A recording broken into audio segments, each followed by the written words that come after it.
key data and insightful analysis that you can use for your fundraising from the latest philanthropic landscape.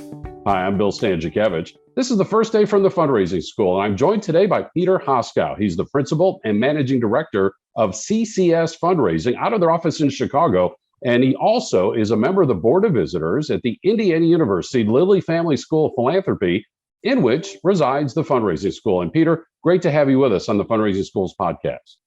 Thanks, Bill. It's great to be with you. Appreciate the invitation. This is the 11th Philanthropic Landscape Report from CCS Fundraising. And, one of the first questions as fundraisers dive into this report is, what's the distinction, for example, between Giving USA, which, as you know, our school publishes and your firm supports, and also this report? What are some of the distinctions that fundraisers can see? Well, thanks for asking, Bill. Yeah, as you said, this is the 11th edition of the CCS Philanthropic Landscape Report. And I think going back to its genesis is sort of fun. We were working with a client partner who is a leading philanthropist known by most or all.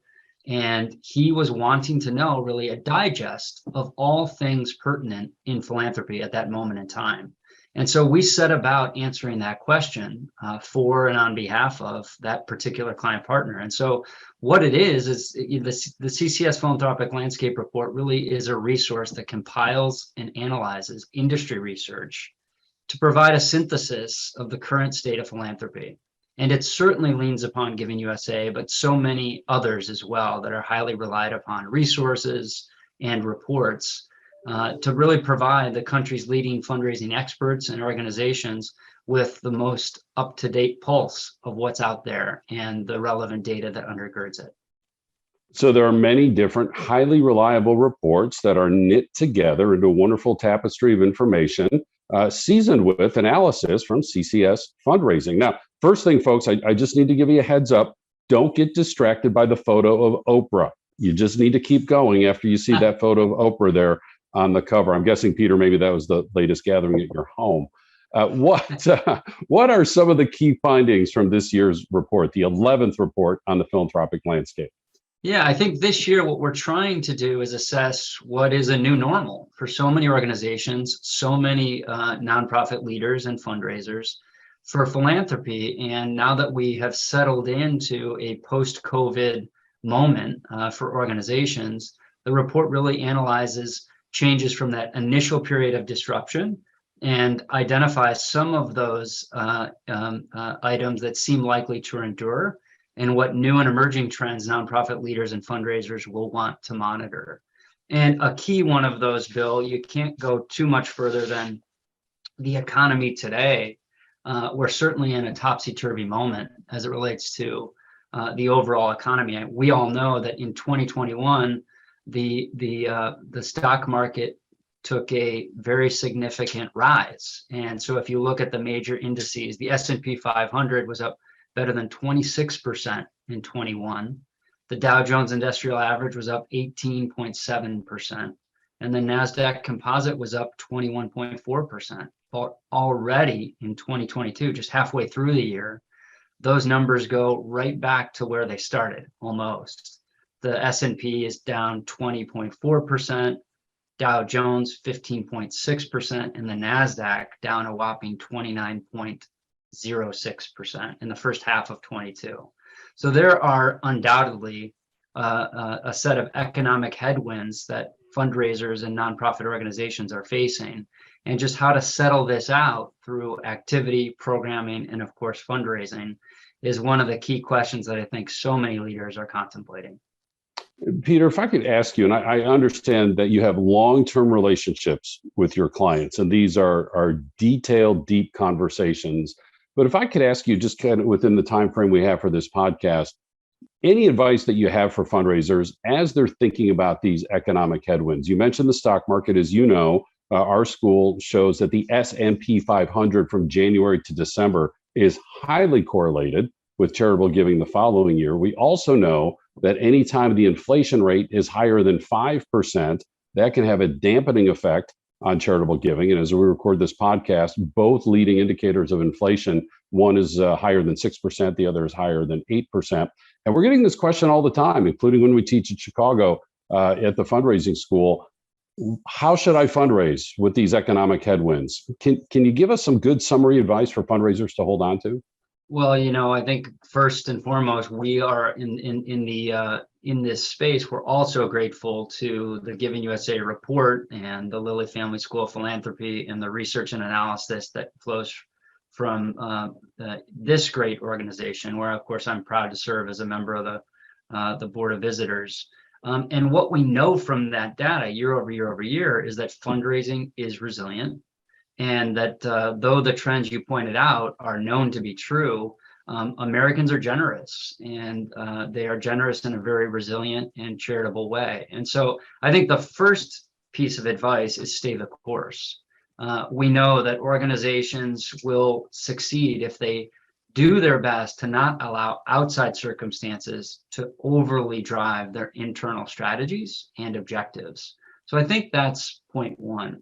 I think point two is to not overlook the critical importance of individual giving, which drives the day as it relates to fundraising. And when we think of individuals, be they our neighbors, our friends, our family members, each individual situation does vary. And so it's our job as fundraisers and as organizational representatives to continue to put out into the world the good work that's taking place, that's being accomplished through our programs, the cases for supports that are being advanced by our organizations, and to continually invite people to be generous, because we know that the data tells us they will be generous in a resilient way. Now, we can't be tin-eared or hard-headed. We have to be sensitive and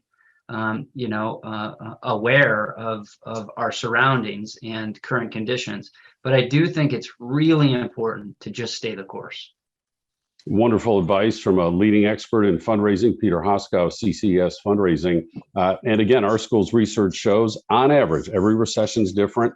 And we may or may not even be in a recession as we record this. But when economic times are tough, charitable giving at most goes down about 0.5% after adjusting for inflation. And that speaks to the resiliency that Peter described so well there. Peter, a couple other things that caught my attention as I scanned through the report: the importance of volunteerism and connecting our volunteers with opportunities to donate. What's the analysis there, and how can fundraisers use that? Well, yeah, thanks for pointing it out, Bill. It is so true that as organizational leaders, as fundraisers, we need to be highly attuned to those individuals that are helping to propel the work of our organization on a daily basis. And certainly that is the case with volunteers. So some of the data points, Bill: 77 million Americans volunteer. And that represents about 23% of the US population. But I think what's important for us to keep in mind as fundraisers is that 76% of those that volunteer give to the nonprofit that they volunteer with. And so one of those constituents that are sort of closest to the core of the advancement of your mission are volunteers. And we need to play them careful and thoughtful mind, make sure that we're stewarding their time and inviting their generosity from a financial standpoint to give to the greatest need of the organization. This particular report is looking back to 2021 and parts of 2020, helping us plan for 2022 and beyond. And of course, Peter, in that time frame captured by this report is the increased awareness around racial and social justice and reconciliation. What lessons did we learn from the last couple of years regarding charitable giving? And do you expect those lessons to continue to be applied as it relates to donor behavior as we move forward in this area of racial and social justice and reconciliation? Yeah, we do. And, we saw, I think, so many of the trends that were illuminated in the Giving USA report from 2021, of course, reflecting on 2020's giving. And with the racial reckoning that we all witnessed, there was, and I think remains, to your question, a renewed attention and support of racial justice issues that really drove significant increases in giving. And there's a handful of statistics that our report attempts to shine light on that I think will continue into the future, but we know this to be the case looking back into the last 2 years. 2 in 5 US households supported or were involved in racial justice protests.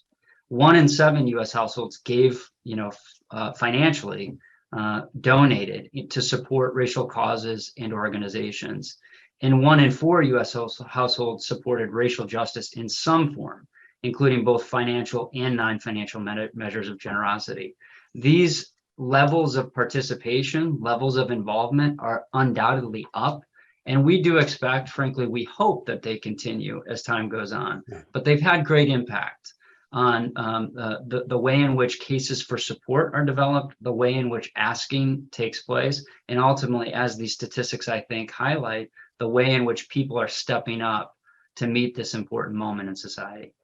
And they're stepping up on this and other issues collectively. At the School of Philanthropy, we teach that despite any differences and disagreements that we have in society, and there are many, philanthropy is still a place that people can come together. And I was very interested to see the section on what your firm is seeing, an increase in collective giving, people joining together in their charitable giving. Can you help us understand that, please? Yeah, we are seeing that. And, I think it ticks and ties with some of the remarkable phenomenon that we're all witnessing and participating in as it relates to social media and digital giving.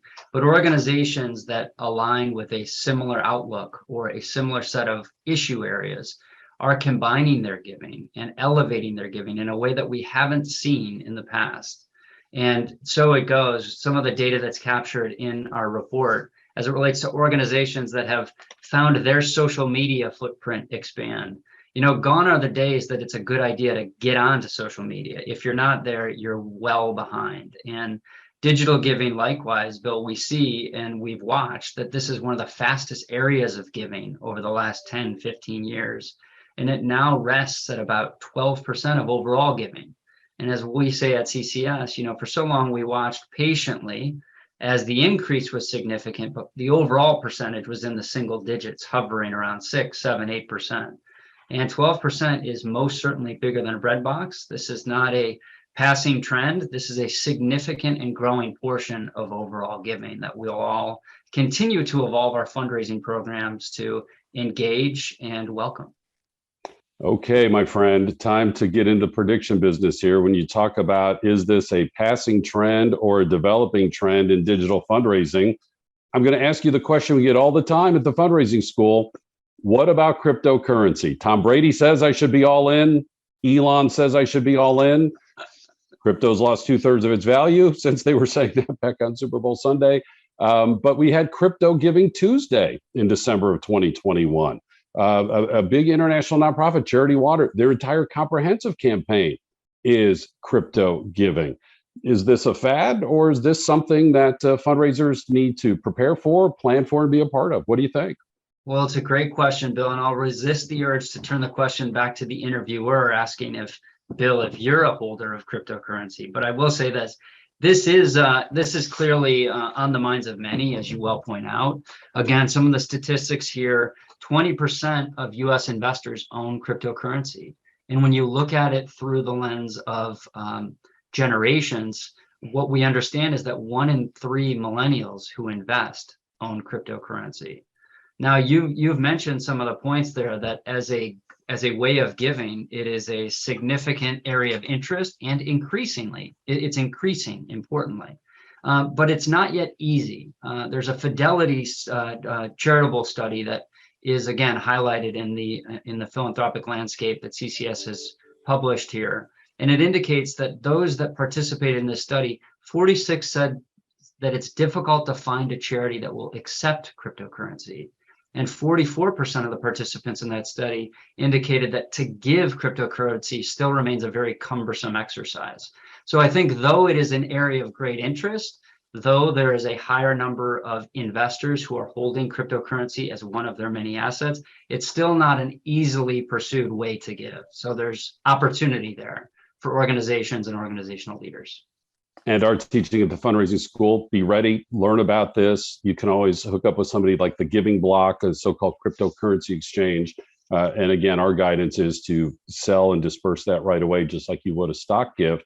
And people look at Crypto Giving Tuesday and say, well, it only raised $3 million. Well, the first year of regular Giving Tuesday only raised $10 million. Now they're at nearly $3 billion. Not saying the same thing's going to happen with crypto. What we're saying is you need to watch this and be ready. And, Peter, last question here, and there's so much more in the report that we encourage people to obtain. You mentioned, 1 in 3 millennials holding crypto. The report makes a very interesting analysis from CCS Fundraising about the need to make sure we're paying attention to not just millennials, but also Generation Z.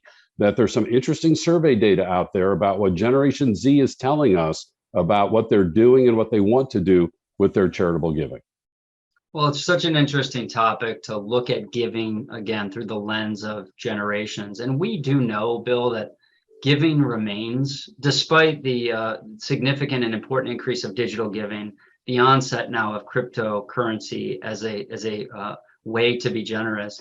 Giving remains to be a function of age. And so that when we look at the generations, we see sort of a cascading percentage of donors by generation. The silent generation, 88% are giving to charity. Baby boomers, 75%. Gen X, 55%. Millennials, 51%. And then Gen Z, as you point out, 44%. And these are individuals that care a great deal about impact and want to be able to engage with the organizations that they are supporting in a real-time way and understand information and impact information in a real-time way. Likewise, the average gift given by generations, again, sort of declines by generation. That is expected. We gain assets and we gain connection to organizations over time, but we know that there are ways, there are methods, there are tactics to accelerate the engagement of the younger generations. And we're seeing that by, you mentioned Cherry Water, some of the more recognizable organizations that have really found the angle on this, and it's been fun to watch. But generational giving, I think, remains a very interesting area of study. And I don't think we can we can't take our eye off the ball that giving is a function of age, but why participation is necessary. We all talk about and are vexed by this dollars up, donors down phenomenon. And I think one way to stem that tide is to do a better job of engaging younger donors earlier in their philanthropic journey. And not just be planning for where they are today, but as Peter mentioned, where they could be going over time as income increases, assets and wealth increase, their connections and relationships increase. Just quickly about millennials, they're starting to buy houses, they're starting to become parents, they're starting to exhibit other behaviors that historically have been associated with charitable giving. So it's certainly a trend to watch. There's so much more in this report. We've only just scratched the surface. It's a free report. Peter, how can people obtain the 11th edition of the Philanthropy Landscape Report from CCS Fundraising? Thanks for asking, Bill. Yes, if you're interested in downloading the report, please feel free to go to the CCS website, ccsfundraising.com, and you'll be able to quickly download a PDF. And it's a voluminous report. We hope it gets to the point and really digests some of the most relied upon data, scholarship, and report out there. And really appreciate the opportunity to visit with you about it, Bill. Evidence-based fundraising, we certainly have success stories, but when we have the data backing us up, we can fundraise with greater confidence, which is our story here at the Fundraising School. Our public courses, nearly 24 of them offered in Indianapolis, Chicago, and other cities across the United States in person, as well as online anywhere across the world. Our courses are evidence-based with research from the Lilly Family School of Philanthropy and other great resources like CCS Fundraising. We also have custom training. We can bring one of those courses just to your nonprofit, your county, your association, or we can take a little bit of this course, a little bit of that course, knit it all together for you in a custom training package, whatever works best for you. Again, anywhere in the US and around the world. We have quarterly webinars and, of course, these free podcasts. Also, we have the 5th edition of Achieving Excellence in Fundraising, the premier textbook gathering wisdom, evidence-based guidance on fundraising from the Fundraising School. All of this on our website at philanthropy.iupui.edu/the Fundraising School. A lot of gratitude today to Peter Hoskow, member of our Board of Visitors at the School of Philanthropy, and he is the Principal Managing Director at CCS Fundraising out of their Chicago office. Our producers today are Jennifer Boffman and Mike Anthony. I'm Bill Stanczykiewicz, and now you are more fully informed on this first day from the Fundraising School.